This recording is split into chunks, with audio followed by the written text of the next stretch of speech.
आज की कहानी का शीर्षक है ईश्वर से मुलाकात। एक नन्हा बालक ईश्वर से मिलना चाहता था। वह जानता था कि उसकी ये यात्रा लंबी होगी। इस कारण उसने अपने बैग में चिप्स के पैकेट और पानी की बोतलें रखी और यात्रा पर निकल पड़ा। वह अपने घर से कुछ ही दूर पहुंचा होगा कि उसकी नजर एक बुजुर्ग सज्जन पर पड़ी, जो पार्क में कबूतरों के झुंड को देख रहे थे। वे बालक भी उनके पास जाकर बैठ गया। कुछ देर बाद उसने पानी की बोतल निकालने के लिए अपना बैग खोला। उसे लगा कि वे बुजुर्ग सज्जन भी भूखे हैं, लिहाजा उसने उन्हें कुछ चिप्स दिए। उन्होंने चिप्स लेते हुए बालक की तरफ मुस्कुरा कर देखा। बालक को बुजुर्ग की मुस्कुराहट बेहद भली लगी।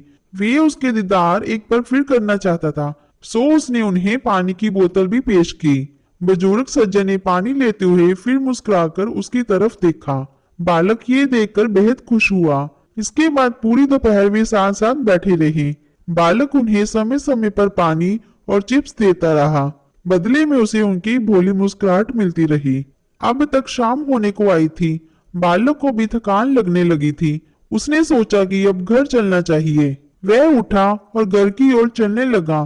कुछ कदम चलने के बाद वे ठिठका और पलट कर दौड़ते हुए उस सज्जन के पास आया। उसने सज्जन को अपनी बाहों में भरा। बदले में बूढ़े सज्जन ने होठों पर और भी बड़ी मुस्कुराहट लाते हुए उसका आभार प्रकट किया। कुछ देर बाद वे बालक अपने घर चला गया। दरवाजा उसकी माँ ने खोला और उसके होठों पर खेलती मुस्कुराहट को देखकर पूछ बैठी, आज तुमने ऐसा क्या किया जो तुम इतने खुश हो? बालक ने जवाब दिया, आज मैंने ईश्वर के साथ लंच किया। इससे पहले कि वे कुछ और पूछे, मैं फिर बोला, तुम्हें मालूम है माँ, उनके जैसी मुस्कुराहट मैंने आज तक नहीं देखी। उधर वे बुजुर्ग सज्जन भी वापस अपने घर पहुंचे, जहां दरवाजा अपने बेटे ने खोला। बेटा अपने पिता के चेहरे पर शांति और संतुष्टि के भाव देख पूछ बैठा, आज आपने ऐसा क्या किया है जो आप इतने खुश लग रहे हैं? इस पर उन्होंने जवाब दिया, मैंने पार्क में ईश्वर के साथ चिप्स खाए। इससे पहले कि बेटा कुछ और कहता, वे आगे बोले, तुम्हें मालूम है, मेरी अपेक्षा का निरूप ईश्वर कहीं छोटी उम्र के हैं। इस कहानी का निष्कर्ष ये निकलता है कि मुस्कुराने में अपने पल्ले से कुछ भी खर्च नहीं होता है। इसके उलट जिसकी तरफ मुस्कुरा कर देखा जाता है, वे इससे और समृद्धि ही महसूस करता है। मुस्कुराहट खरीदी नहीं जा सकती है, उधार नहीं मांगी जा सकती है और इसे चोरी भी नहीं किया जा सकता है।